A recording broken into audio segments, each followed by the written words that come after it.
Ruangannya di atas. Siap, siap.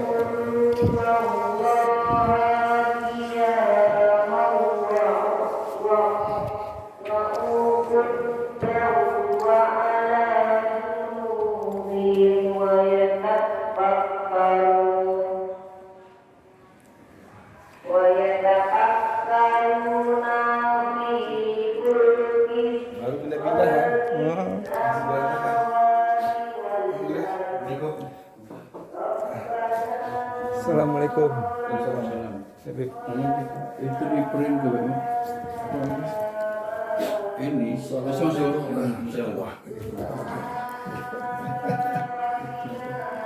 Belum dibaca itu terkait Abbas Syaiban itu. Iya.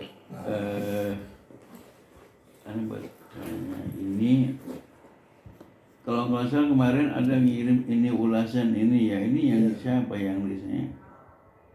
Ini kontak, ini kontak Syahab nasabah. Kalau mau bisa. Itu saya yang kirim. Ini ya. Saya kirim ke beliau ini kan beliau di Palembang. Terus saya berangkat dari Jogja ke sini menyusul gitu loh. Iya. Karena besok ada pertemuan juga. Iya. Saya pertemuan juga dengan para MUI dan ahli sejarah peradaban Islam. dari UIN Raden Patah di Pasar Sarjana. Agung Di Masjid Agung. Iya, jam 9. Oh, jam 9 ya. Besok kita ada pertemuan sama zuriatnya. Itu anak-anak mahasiswa WNI sering kesini sih. Yang susun skripsi ya Pak. Iya. Nah, kemarin ada dosen-dosennya juga mau ketemu saya di Bukit Sembilan ya. Jadi begini ya. Dari uraian ini ada beberapa hal yang belum bisa masuk ya. Kekeliruan ya.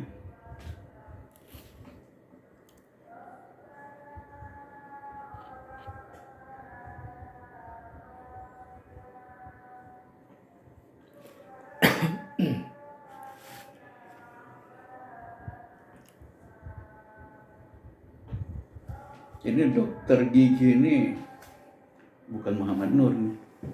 Siapa? Namanya Muhammad Samsu. Oh, Samsu ya, Dokter Samsu Samsu, ya. Asgab ya. Betul. Dokter Samsu Asgab Ya, sudah meninggal. Betul, sudah meninggal ya.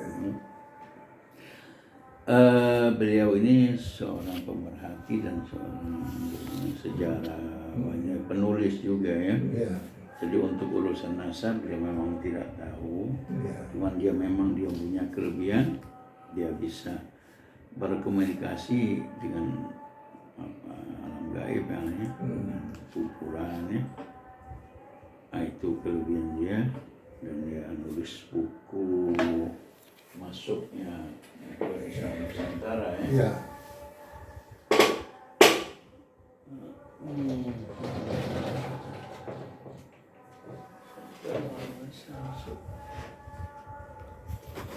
Ini masih banyak lagi baru juga ada kesibukan jadi belum sempat memegangkan saya, banyak keluar juga. Jadi di sini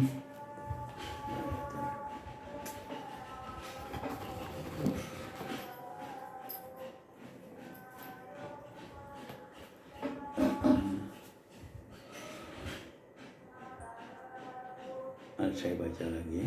Iya. Saya baca lagi. Selama 3 tahun tetapi belum pernah mendengar peraturan.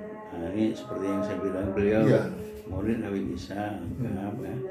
Selama 3 tahun tetapi belum pernah mendengar penuturan langsung dari gurunya tentang Abdurrahman Awal ya. Ini sebenarnya bukan Abdurrahman Awal ya. Kita nggak cerita Abdurrahman Awal. Abdurrahman Awal itu ada catatan di buku sampai dengan anaknya ya. Jadi dia punya anak terus ke bawah ya. Kita sudah merampungkan ya. Jadi Abdurrahman Awal itu kawin ya. Abdurrahman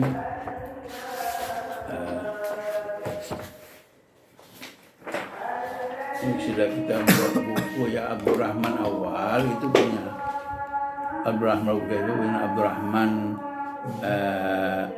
Tajuddin ya. Iya. Ya.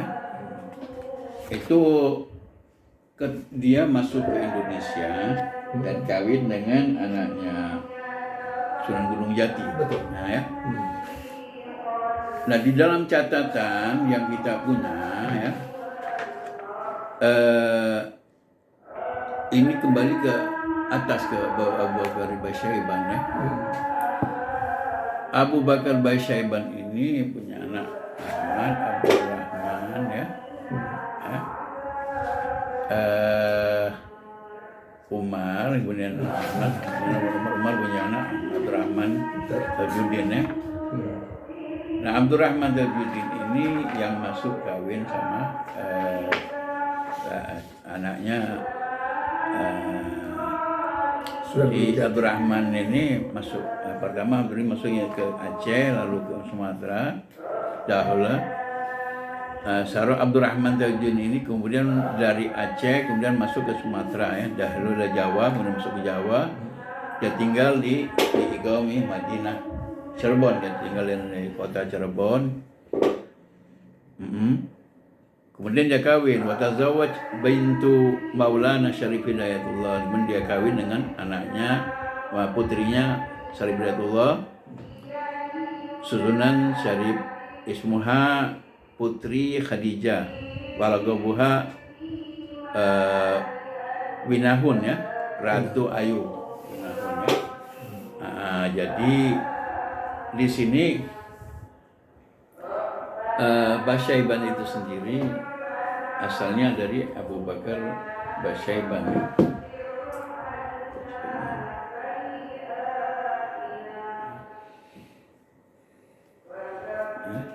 Abu Bakar Basyaiban. Nah, yang tertera di buku itu keturunan Abu Bakar Basyaiban ini ada di buku sampai dengan Abdurrahman Tajuddin ada. Ke bawahnya keturunan yang tercatat itu cuma dua, Syahabuddin sama Abdullah ya. Yang lain tidak tercatat. Kemudian Abdurrahman masuk ke Indonesia kawin. Nah, di Indonesia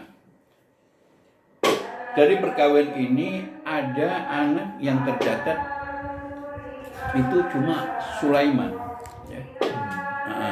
Sulaiman, lalu Muhammad, ini tidak punya keturunan, lalu Abdurrahim dan Abdullah.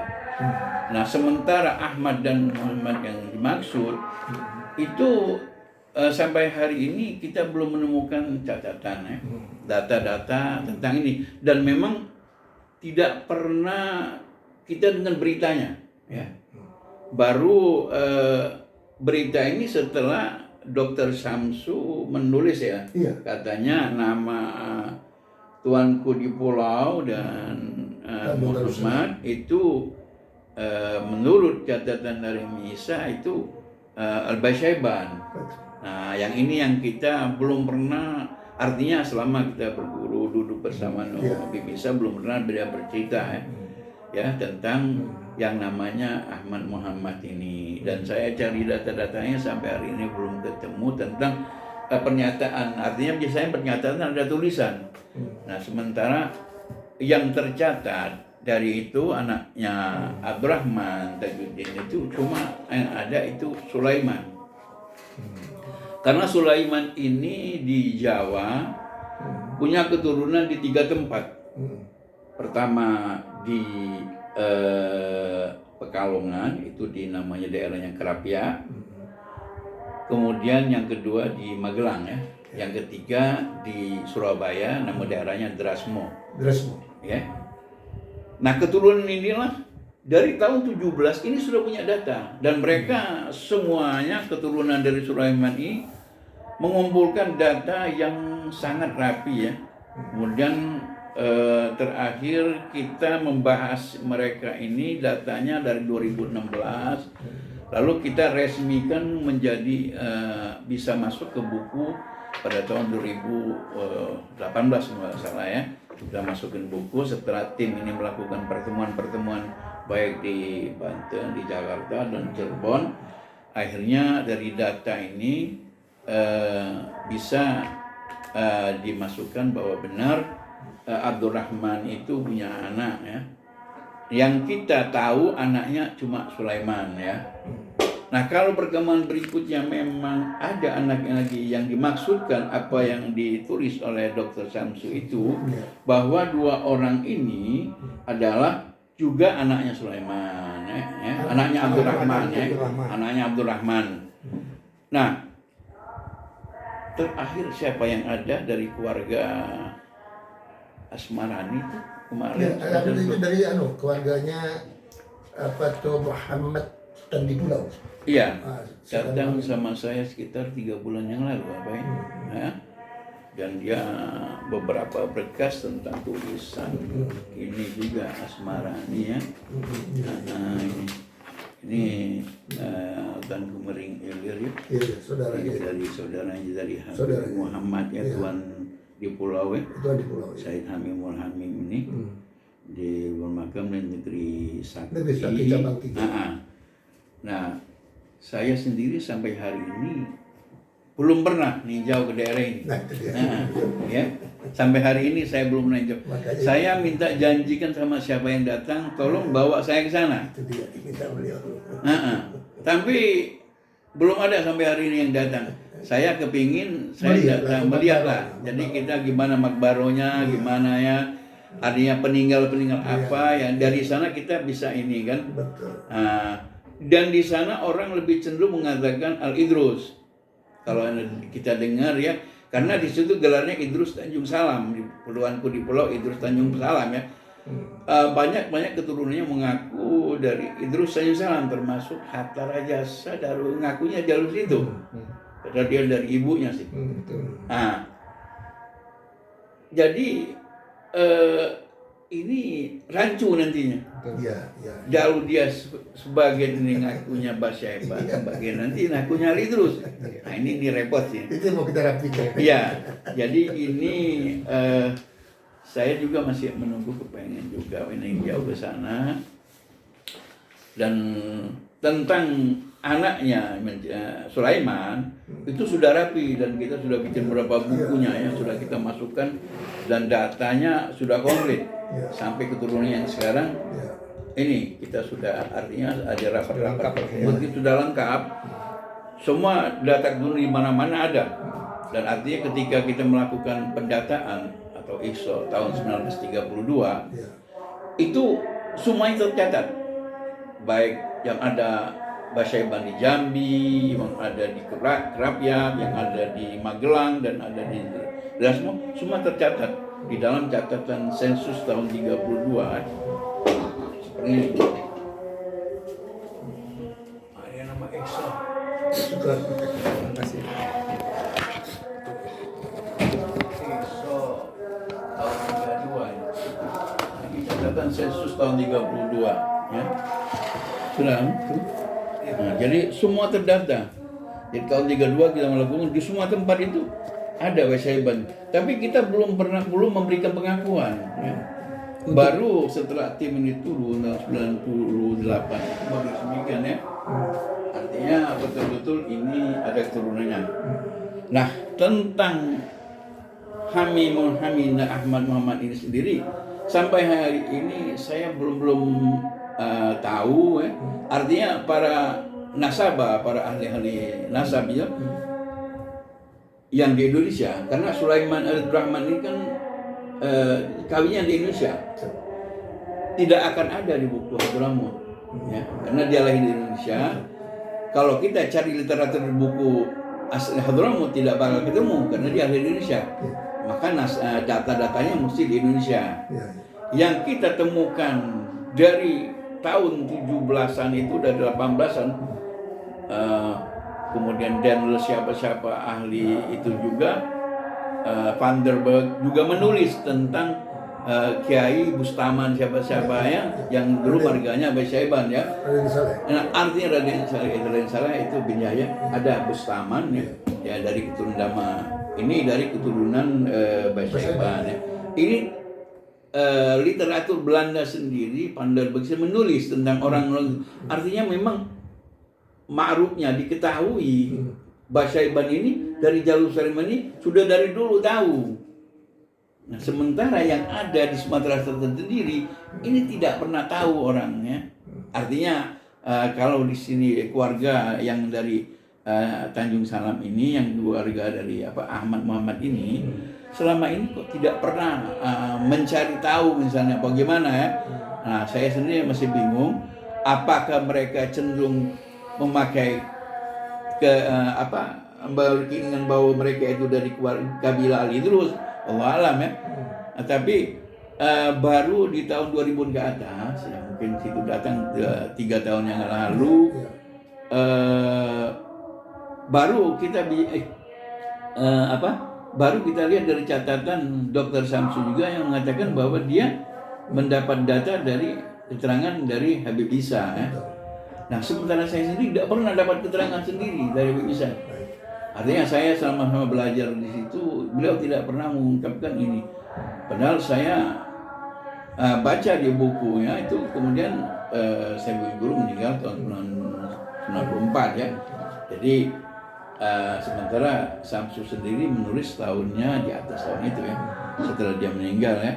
Jadi saya tidak bisa konfirmasi sama beliau karena dia sudah meninggal ya.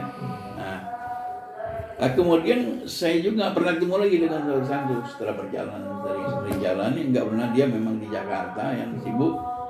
Terakhir dia datang ke Palembang ya, sudah saya tempat bicara masalah ini karena pertemuan umum ya, karena dia juga cucunya Habib bin Syekh Segar datang paling-paling setahun sekali ya setelah dia meninggal ya. Ini baru ada perkembangannya demikian ya tentang cerita Ahmad dan Muhammad ini. Nah, saya kepingin mencoba mempelajari karena waktu ini penelitian ini tidak bisa makan waktu, artinya waktu singkat karena Basyaiban dari Sulaiman sendiri ini dari tahun 1932 baru berani kita resmikan masuk ke dalam catatan buku besar itu 2018 ya. Artinya makan waktu sekian lama ya. Tapi intensifnya memang kita 2 tahun ya, 2 tahun lebih meneliti dan mengumpulkan para juriannya ya. Nah, sekarang ini kembali kepada 2 orang ini yang katanya masuk ke Palembang tahun 1575 ya. Kalau nggak salah itu setelah pada saat pecahnya Perang Banten Palembang ya? Bukan. Sebelum ya? Sebelum. Jadi itu mereka masuk ke sini itu malah setelah Sunan Gunung Jati meninggal, Sunan Fathahillah dan Maulana Hasanuddin meninggal. Sunan Gunung Jati meninggal 1568. Kemudian disusul oleh Maulana Hasanuddin 1570. Ya. Nah, di 1540 itu Maulana Yusuf meninggal. Nah, kalau di 1570 itu dia bersama dengan Tuan Umar Baginda Saleh itu yang makamnya di Tanjung Atap. Mereka itu satu tim kan, satu tim.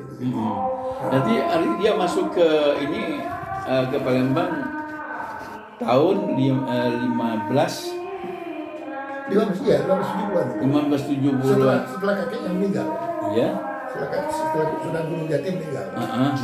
Abdurrahman Tajudin meninggal 1560. Makbaronya ada di Pekalangan Gede Imam Yusuf. Ada makbaro. Iya. Nah, artinya dia masuknya itu kan terjadi peperangan ya. Jadi pertama kali mereka ini kan berdakwah ke Samudra Pasir Aceh. Iya. Lalu Abdullah Al-Asi, istilahnya tuh datuknya dari Abdurrahman Cirebon yang menurunkan Saliman Pangeran Sulaiman Kanugoro yang wafat di Bojoagung. Iya. Itu wafatnya di Aceh. Wafat di Aceh. Sementara saudaranya ini kembali lagi ke Palembang Darussalam. Nah, Sayyid Ahmad Tanjung Darussalam ini kita sudah konfirmasi dengan sejarahnya Palembang itu, menikah dengan Nyimas Maimunah binti Adipati Karangwidara, penguasa Palembang. Nah, dengan bahasa Nyimas Maimunah. Nyimas Maimunah, Adipati Karang. Anak dari Ada dari Adipati Karangwidara. Ini berasal dari penelitian mereka, kajian mereka gitu. Dari catatan mereka gitu. Nah, setelah dikonfirmasi siapa itu Nyimas Adipati Karangwidara, ternyata itu adalah Pangeran Suradrejo bin Raden Hussein bin Aryodillah. Siapanya? Yang Adipati Karangwidara ini mertuanya Syed Ahmad Tanjung Darussalam. Itu anaknya? Itu mertuanya namanya itu Adipati Karangwidara, Iya. namanya itu Pangeran Suradrejo bin Raden Hussein bin Aryodillah.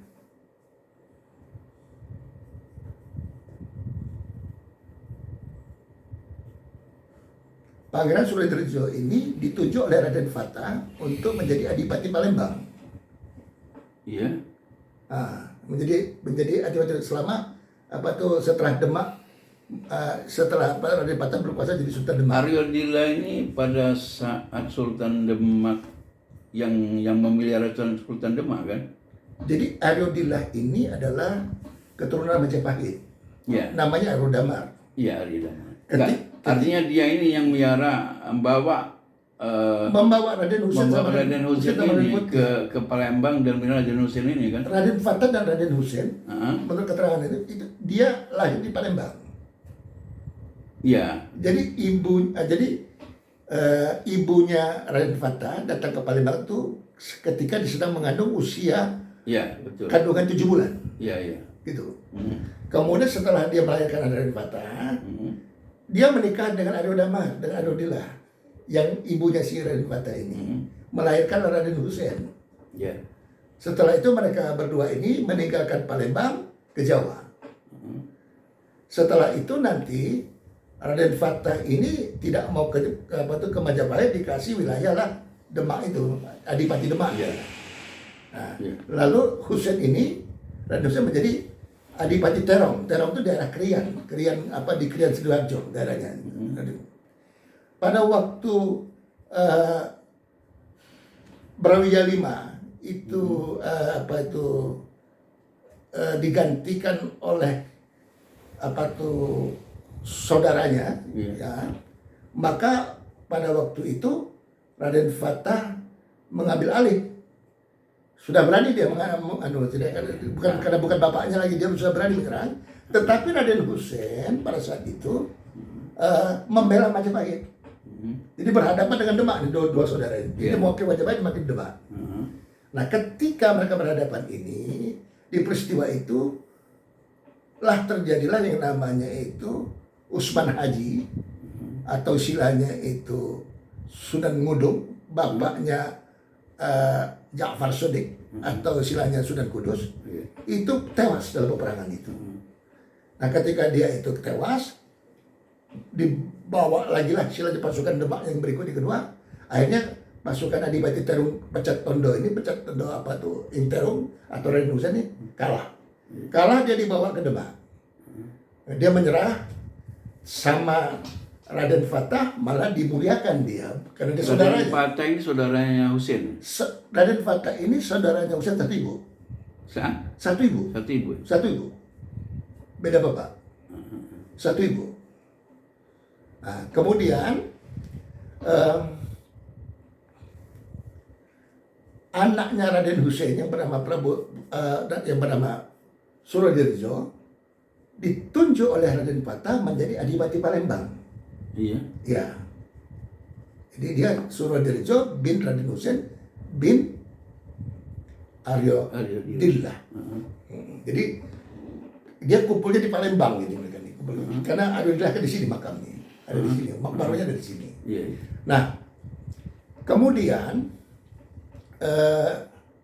terjadilah pernikahan antara Cirebon dengan Demak, di mana anak-anak Sunan Gunung Jati dikawinkan dengan anak-anak Raden Fatah.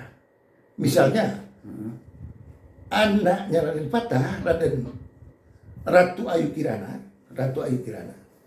dinikahkan dengan Maulana Hasanuddin.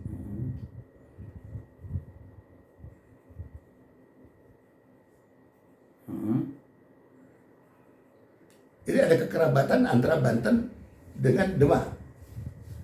Nah, kemudian anaknya Sunan Gunung Jati yang namanya itu Brata Kelana sama Jaya Kelana dinikahkan dengan anaknya Raden Patah yang perempuan.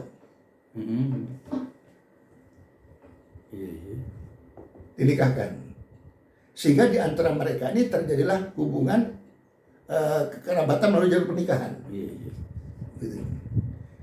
Lalu berdasarkan tadi kami dari hasil diskusi dengan apa yang ahli sejarah Palembang disampaikan bahwasannya di Demak sendiri terjadi konflik dan perebutan kekuasaan setelah yang namanya Pati Unus meninggal. Iya, iya. Pada waktu itu Pangeran Sekar Sedalepen yang harusnya menduduki tahta itu mati tewas terbunuh. Akhirnya dia digantikan oleh adiknya Sultan Trenggono. Iya. Setelah Sultan Trenggono wafat tahun 1546, terjadilah konflik dan perebutan kekuasaan kembali. Nah, ketika terjadi perebutan kekuasaan kembali, yang naik tahta adalah anaknya Pangeran Sekar Sedalepen yang namanya itu Harya Penangsang. Nah, setelah itu antara Harya Penangsang terjadi perang dengan menantunya Sultan Trenggono yang bernama Hadiwijaya. Hadiwijaya. Ya, kalah ini sama istilahnya Pajang kalah. Larilah ini yang keturunan Demak ini ke Palembang. Nah, turun Palembang. Sementara Senapati Demak itu yang bernama Ja'far Shadiq Sunan Kudus itu menikah dengan adiknya Pangeran Sunterjo bin Raden Hussein, namanya Nyimas Krian. Nyimas Krian binti Raden Hussein bin Ardillah.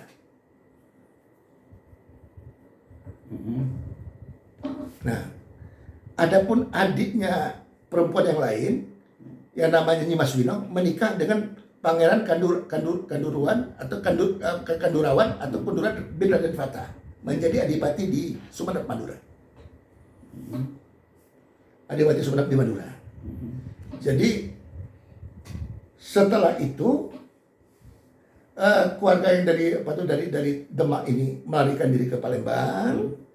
Sementara yang pada saat itu yang menjadi penguasa Palembang itu adalah Adipati Karangwidara itu. Iya. Ya, seperti itu Abed. Iya, iya. Nah, kemudian dari hubungan kerabatan pernikahan ini antara cucunya Sunan Gunung Jati, Sayyid Ahmad Tanjung Salam dengan Nyimas Wanda binti Adipati Karang atau Pangeran Sunterjo bin Raden Hussein bin Ardillah, ya, lahirlah Pangeran Mahmud Abdullah. Iya. Ya, mereka ini memang melanjutkan dakwah ke daerah Palembang Uluan melalui Sungai Ogan dan Kemering.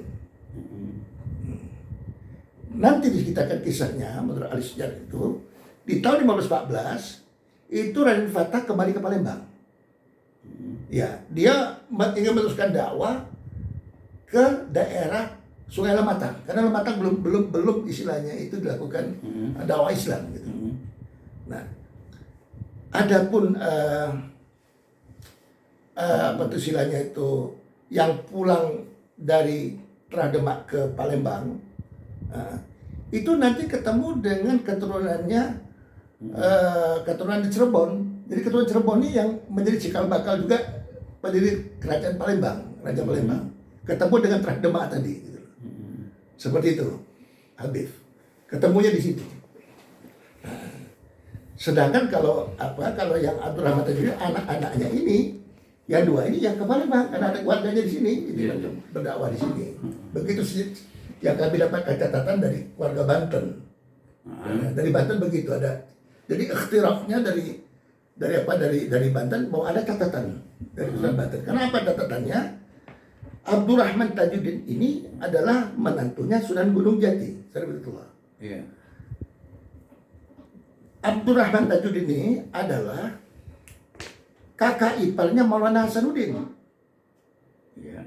Karena istrinya adalah Mbak Yunya dari Maulana Hasanuddin, dari satu ibu, Nyai Kaunganten, Iya, iya. binti Prabu Suroswan, Sangkoang. Seperti itu. Lalu nanti ini antara cucu dengan cucu itu menikah.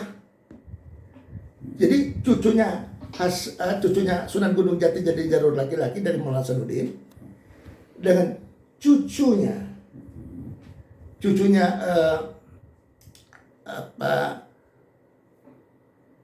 Ratu Winahon yang bernama, di sini ada sedikit koreksi dari pihak Banten. Iya. Kata Banten yang menikah itu adalah Ratu Winahon atau Ratu Gunan. Sedangkan Ratu Khadijah itu adalah anaknya dari Ratu Winahon. Itu anaknya. Jadi sebenarnya yang menikah itu adalah Ratu Winahon dengan Abdurrahman Tajuddin. Gitu. Sedangkan anaknya nanti bernama Ratu Khadijah binti Abdurrahman itu nanti menikah dengan Sultan Maulana Yusuf, melahirkan Maulana Muhammad Nasiruddin, Sultan Banten ketiga. Iya. Seperti itu. Lalu nanti kekerabatan ini diteruskan lagi oleh anaknya yang lain yang namanya itu Abdul Malik. Ada lagi lain, dia dari Tetan Cirebon, Abdul Malik namanya. Gelarnya Tubagus Angke. Tadinya menurut dari sejarah dikatakan dia anaknya Abdurrahman Pangeran Majunan. Ternyata tertolak dari catatan keluarga Pangeran Pamekaran atau Abdurrahman Majunan. Tertolak, bukan, nggak ada catatannya. Ternyata itu anak Abdurrahman Tajuddin, Abdul Malik Tubagus Angke itu. Nah, Abdurrahman Tubagus Angke atau Pangeran Jayakarta II ini menantunya Maulana Hasanuddin. Karena menikah dengan putrinya bernama Ratu Ayu Pambayun Fatimah. Nanti melahirkan anak yang namanya itu Su'aif Reja atau Sungep Ramawijaya atau Pangeran Jayakarta III. Turunnya keluar itu. Nanti Pangeran Jayakarta III atau Sungep Su'aif Reja atau Sungep dan Sungep Ramawijaya itu melahirkan seorang putri namanya itu Ratu Martakusuma. Nanti menikah dengan Sultan Banten keempat yang namanya Abul Mafahir Mahmud Abdul Qadir. Melahirkan anak yang namanya Sultan Ageng Tirtayasa, Sultan Banten ke-6. Jadi kekerabatan Banten itu bertumpuk-tumpuk. Iya. Adapun